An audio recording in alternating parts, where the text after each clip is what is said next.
ఆధారపడినటువంటి ఈ యొక్క కృష్ణా డెల్టా కానీ, నాగార్జున సాగర్ కానీ, శ్రీశైలం ఆధారంగా ఉన్నటువంటి తెలుగు గంగ, గాలేరు నగిరి, హంద్రీనివా, వెలుగొండ ఈ సాగునీటి ప్రాజెక్టులన్నీ నీరు అందక నిరుపయోగమవుతాయి.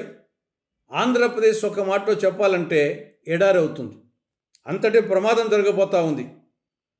ఇప్పటికే కర్ణాటక ప్రభుత్వం పునరావాసం కోసం, భూసేకరణ కోసం 87,818 కోట్లు మంజూరు చేసింది. అంటే ఎంత స్పీడ్గా చేయాలని ప్రయత్నం చేస్తున్నారో దీన్ని బట్టి అర్థమవుతుంది.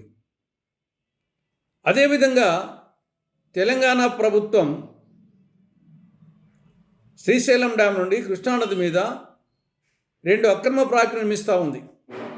ఒకటి పాలమూరు రంగారెడ్డి, 2 డిండి ఎత్తిపోతల పథకం. పాలమూరు రంగారెడ్డి ఏమో 90 టీఎంసీలు ఏడాదికి, డిండి ఎత్తిపోతల పథకం 30 టీఎంసీలు, 2 కలిసి 120 టీఎంసీలు.